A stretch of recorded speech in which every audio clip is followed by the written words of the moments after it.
Muchísimas gracias. Estamos en la sección con sentido y mano. Es por eso que doy la bienvenida aquí en el estudio al presidente de la Comisión de Derechos Humanos del Estado de Yucatán, Miguel Sabido, quien el día de hoy nos va a platicar del Día Internacional de Lengua de Señas que se conmemorará próximamente. Presidente, muy buenos días. ¿Cómo está?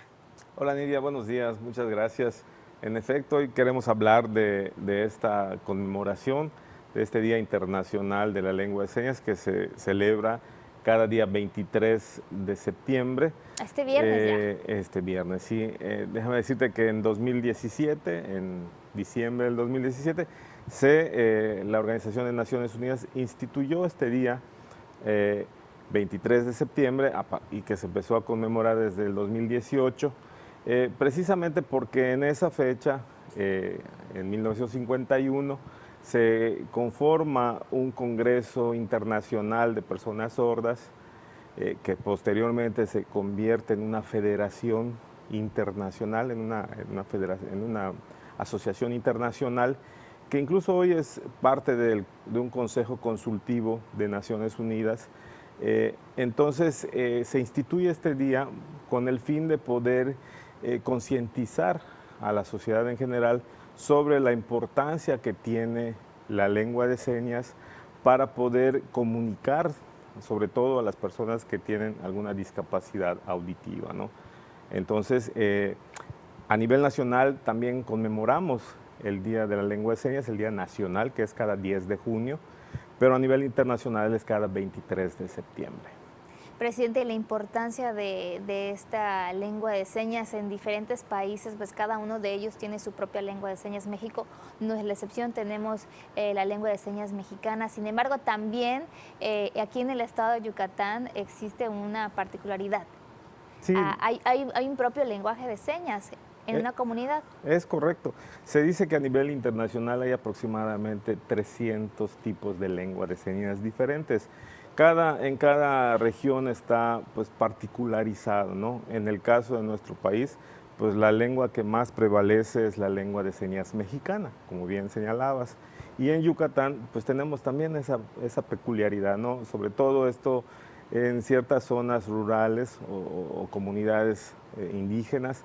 Por ejemplo, tenemos la localidad de Chicán, en el municipio de Tixmehuac, donde hay una gran población que tiene una discapacidad auditiva, que ahí es donde en especial se utiliza esta lengua de señas maya yucateca. Entonces, creo que eso es necesario poder regionalizarlo, ¿no? Dependiendo del lugar en el que esté. Se habla de que a nivel mundial hay aproximadamente 70 millones de personas con discapacidad auditiva y que el 80% de estas personas están en los países en desarrollo. Estadísticamente se habla que como el 50% son personas mayores de 50 años, el 30% están entre 20 y 50 años y como el 20% son niñas, niños, jóvenes de hasta los 20 años, ¿no? Entonces, es una población bastante numerosa que creo que es necesario poder atender, y la lengua de señas pues ha venido a poder ser una herramienta o mecanismo de comunicación con las personas que tienen alguna discapacidad auditiva. Sí, sabemos que la comunicación oral es la manera más común de poder llegar a la información. Sin embargo, quienes tienen una discapacidad auditiva, ya sea de nacimiento o que se fue adquiriendo con el paso de los años, pues se ven, tienen esta dificultad de poder acceder a la información. ¿Qué sucede? Porque la autoridad tiene que atender esta situación para que ellos también puedan ser parte de toda la información, de todos los servicios. Sí, es importante. Creo que mientras a menor edad o a la edad más temprana una persona que tenga algún tipo de discapacidad auditiva pueda acceder a mecanismos de comunicación como lo son la lengua de señas, seguramente le va a permitir un mejor y mayor desarrollo. De ahí la importancia, ¿no?, de que toda la sociedad en general estemos conscientes de esa situación, pero en particular las autoridades.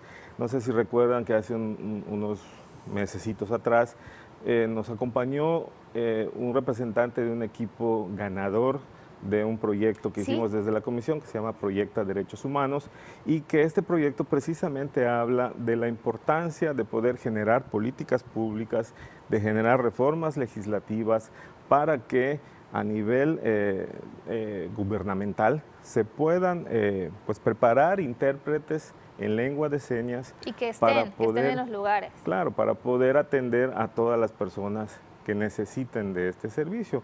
Ahora, por ejemplo, con la pandemia, pues se dieron situaciones, en la comisión vivimos algunas situaciones de personas que tenían discapacidad auditiva, que llegaban a la comisión a solicitar algún servicio y pues con el uso obligado del cubrebocas, pues muchas veces no se podía visualizar lo que la persona estaba hablando con ellos. Muchas de las personas que tienen una discapacidad auditiva a veces solo tienen una disminución y a veces... Se basan en las expresiones faciales. Desde luego, y muchos de ellos a veces adquieren esa discapacidad con el paso del tiempo, entonces a veces leen los labios y entonces lo que hicimos fue hacer esas adecuaciones de poder comprar cubrebocas en forma de acetatos transparentes que ellos pudieran leer. Otra opción es necesariamente tener intérpretes que puedan atender a estas personas.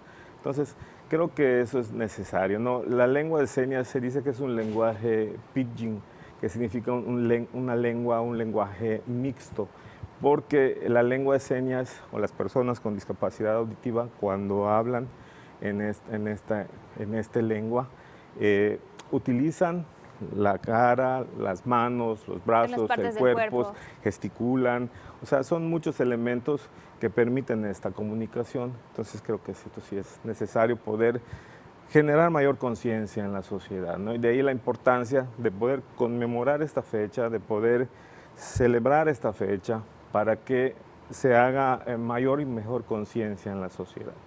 No solo por parte de las autoridades, bien lo menciona, presidente, de toda la sociedad, incluso en lugares privados, en restaurantes, en centros comerciales, que a veces estas personas no se ven, no se dan a entender y de alguna manera, a veces cuando hay alguien que sí maneja el lenguaje de señas, para ellos es como que una maravilla, por fin alguien les está entendiendo. Entonces, si uno tiene una oportunidad de a lo mejor hacer un curso, tomar alguna clase del lenguaje de señas, nunca está de más, siempre está pues bien saber un poquito más de esto, aprender para poder facilitar la vida a alguien que nos topemos en la sociedad, que nos podemos topar en las escuelas, en las plazas, en cualquier lugar. Claro, y aparte pues ya es una disposición obligada, ¿no? Esta regulación de la lengua de señas está en la propia Convención de los Derechos sobre los derechos de las personas con discapacidad. Existe una Carta de Derechos Humanos en lengua de señas. La Organización de las Naciones Unidas y diversas organizaciones internacionales, nacionales y locales, pues han hecho o han estado haciendo esfuerzos para lograr que la lengua de señas se vaya cada vez normalizando más, porque pues la población que requiere de una comunicación a través de lengua de señas es grande, y de ahí que todos debamos o podamos acceder a este mecanismo de comunicación. Incluso las autoridades ponen a disposición algunos cursos, en algunas ocasiones se puede ver en internet que lanzan algunos cursos. Claro. Y es abierto a todo el público. Sí, desde luego. Y también hay que reconocer, ¿no?, que, por ejemplo, en Yucatán existen diversas organizaciones de la sociedad civil que han empujado mucho este tema, ¿no? Entonces, creo que esto es muy loable. Presidente, pues muchísimas gracias por la visita. Le vemos la siguiente semana. Al contrario, muchas gracias. Vamos a más información. Humberto López nos tiene más noticias.